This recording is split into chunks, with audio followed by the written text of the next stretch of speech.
الشباب دلوقتي اتولدت في الزمن وبيئة مش نظيفة، معنى صح بيئة وسخة. هتقولي ليه انت بتقول كده؟ يعني على اساس يعني ايه؟ اقول لك دلوقتي يعني بقينا في بيئة مش نظيفة. زمان لما كنا في اعدادي وفي ثانوي لو تفتكر، ويمكن دلوقتي كمان، ابهاتنا وامهاتنا كانوا بيقولوا لنا يا ابني الصاحب ساحب، وابن بيئة نظيفة تشدك لفوق. وكانوا بيقولوا لنا كلام زي كده كتير وعبارة عن كده. بس احنا كنا بنقول ماشي ماشي، وكنا مش عارفين قيمة الكلام ده.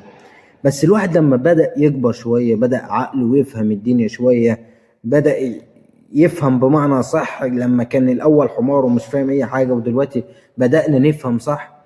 لقينا فعلا كلامهم صح، الصاحب ساحب. وبمعنى صح، انت لو لقيت مثلا شاب كويس بما يرضي الله، دينه واخلاقه ومجتهد في مذاكرته وشغال وكذا وكذا وكذا، شخص بما صح، شخص كويس. ولو لقيته اتحط في بيئة مش نظيفة، هتلاقي البني آدم ده اتأثر بالبيئة دي وبقى زيهم. هتقول لي بس أنا بني آدم شجاع، ممكن أتحط في بيئة مش نظيفة وأثر على البيئة دي وأسحبهم معايا لفوق، أو أغيرهم ويبقوا أحسن. وأقول لك وحاجات زي كده كتير. أقول لك ممكن، بس ده نادر جدا. أحب أقول لك بمعنى صح، الكترة تغلب الشجاعة. واحنا بقينا في الزمن بتاعنا ده يا شباب، بقينا احنا في الأغلبية اللي هم البيئة المش نظيفة، الأغلبية اللي هم عايشين في حرام في حرام، الأغلبية الفاشلين، الأغلبية اللي هم ما عندهمش أحلام، الأغلبية اللي هم عندهم ديون وساكتين، شايلين الهموم وساكتين، حالتهم النفسية تعبانة وساكتين، مجروحين القلوب وساكتين. الأغلبية تغلب الشجاعة بمعنى صح. فأنت مهما كنت شجاع، هتلاقي البيئة اللي مش نظيفة اللي انت اتولدت فيها غصب عنك بتأثر عليك. هتقولي طب والحل؟ اقول لك مفيش غير حلين. يا اما انت تحمي نفسك من البيئة دي وتكون لنفسك بيئة تسحبك لفوق من غير ما تحس، بيئة تطور من حياتك تخليك تبقى انت في منصب في الدنيا، منصب انت بمعنى صح كنت بتحلم بيه، وفي نفس الوقت بيئة تبني لك لاخرتك. فانت ما تاخدش دنيا وتسيب الاخره، لا، تبني لدنيتك ولاخرتك. دي اول حاجه. تاني حاجه، هتقولي طب افرض انا مثلا ما عرفتش ابني البيئه دي او ما لقيتهاش، اقول لك عيش وحيد.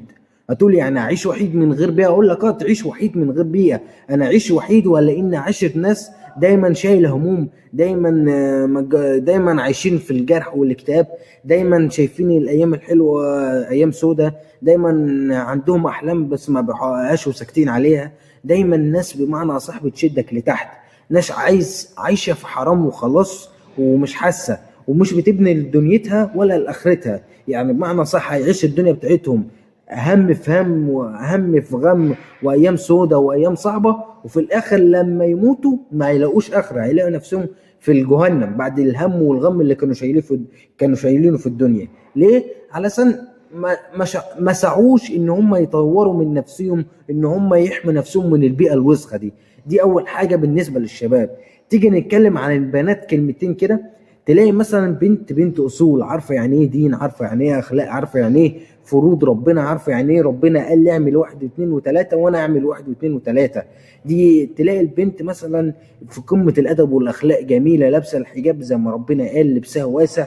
بس لما تيجي تنزل الجامعه وتروح الكليه بتاعتها، ولا تروح الدروس، ولا تنزل الشارع علشان تجيب طلب لبيتها ولا اي حاجه، تبص على البنات اللي حواليها، تلاقي بنات يعني في الجمال اعفن منها، في الادب والاخلاق اقل منها. بس تبص على البنات اللي حواليها، تلاقي مثلا فلانه مبينه شويه شعر بس بقت اموره، فلانه معفنه بس حطت شويه مكياج بقت اموره، فلانه معفنه بس لابسه لبس مضيق مبين تفاصيلها بس بقت اموره. وانا اللي احلى منهم باينه معفنه بالنسبه لهم، او انوثتي مش باينه زي ما هم مبينينها.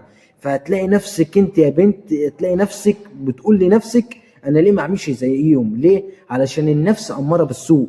فتلاقي نفسك انت لو سبت نفسك للافكار اللي بتجيلك دي، فتلاقي نفسك ان انت بدات تمشي في سكه هتخسرك دنيتك واخرتك. فاحب اقول لك بمعنى صح ان اللي انت بتشوفيه حواليك ده عباره عن بيئه مش نظيفه. فانت لازم تحمي نفسك. وعلى رأي الشيخ أمجد سمير قال وغض بصرك، بمعنى صح لما انت تشوف الحاجات دي وتبدأ تأثر على حالتك النفسية وتبدأ تشوش أفكارك. دي أول حاجة. وتاني حاجة، إذا كان ولاد أو بنات، لما انت تيجي تسمع حاجه ولا تشوف حاجه قدامك وانت متردد مش عارف ان ده صح ولا لا، خلي الحاجه دي تعدي على عقلك، وعقلك يبدا يفكر في الاجابه بتاعتها. ولما تبدا تظهر الاجابه، شوف الاجابه دي ربنا قال لنا عليها في القران ولا لا. ولو ربنا قال لنا عليها، حتى لو انت مش مقتنع بالاجابه، اعملها وانت مغمض غصب عنك. ليه؟ هتكسب دنيتك وهتكسب اخرتك. ليه؟ علشان انت سمعت كلام ربك، ويا بخت اللي سمع كلام ربه ويشوف نعيم في الدنيا وفي الاخره. دي اول حاجه. تاني حاجة زي ما أنا قلت لك، لو أنت ما عرفتش تكون بيئة لنفسك، بيئة نظيفة تشدك لفوق وهتعيش وحيد، فأحب أقول لك برضو بإنك أنت كده ما حميتش نفسك من البيئة. حتى لو أنت عشت وحيد هتلاقي حاجة بتأثر عليك، وبتأثر عليك بقوة. هتقول لي إيه هي يا عم الفيلسوف؟ هقول لك بمعنى صح، السوشيال ميديا. السوشيال ميديا بقت عبارة عن تشتت كبير.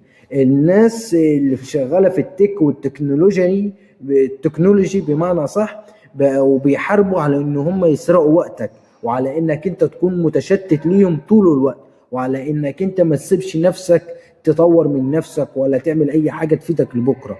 فانت لو سبت نفسك على السوشيال ميديا هتلاقي نفسك حالتك النفسية بتتعب بمعنى صح، علشان هتشوف اشكال عمالة تنجح اصغر واكبر منك ومن سنك بتحقق نجاحات انت لو قعد 20 سنه مش هتعرف تحققه. دي اول حاجه. ولو ما شفتش المناظر دي فانت هتشوف مناظر من الاباحيه. دي تاني حاجه. ولو انت ما شفتش من المناظر دي هتشوف مناظر اشكال استغفر الله العظيم يا رب ما ينفعش انك انت تبص عليهم، عباره عن عبط واشكال ما ينفعش يتقال عليهم غير كلمه واحده: زباله. هي كده وخلاص، خلصت. اشكال ما ينفعش ان انت تتفرج عليهم، ومن رغم ده كله انت بتضيع من وقتك عليهم. بياخدوا بيسرقوا من وقتك ليهم وانت مش حاسس، بسبب انك انت بقيت متشتت ومدمن سوشيال ميديا. فانت لو حميت نفسك من البيئة اللي مش نظيفة حواليك، فتلاقي السوشيال ميديا طلعت لك من حتة، وتأثير السوشيال ميديا عليك هيكون اقوى من البيئة. فانت لازم تخلي بالك من السوشيال ميديا، وتخلي بالك من بيئتك اللي حواليك. انا ما بقولكش ان انت تقطعهم من جذورهم ومن بكره تبني بيئه تسحبك لفوق 180 درجه وتقطع السوشيال ميديا من جذورها والكلام ده كله.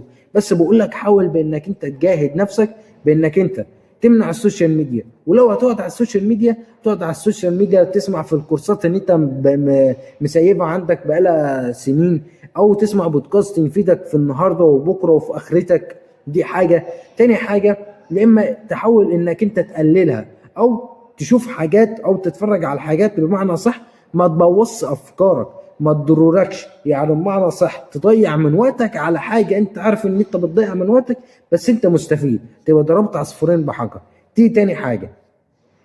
تالت حاجه بقى يا معلم، بانك انت بيئتك حاول بانك انت تغيرها. لو كانت بيئه مش نظيفه، لو كانت بيئه بتشدك لتحت، حاول بانك انت تبعد عنهم وتبقى وحيد.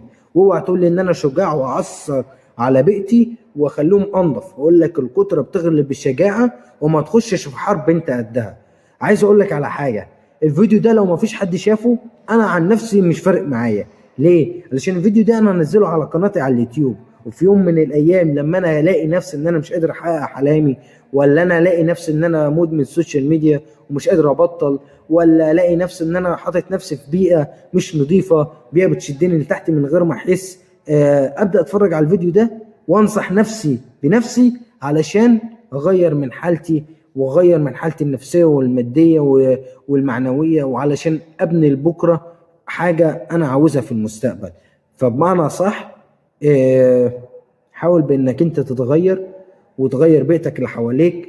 والحاجه ان انت بقيت مدمن فيها حاول بانك انت تبطلها، اذا كانت سوشيال ميديا او اباحيه او اي حاجه بتدمرك نفسيا، حاول بانك انت تبطلها.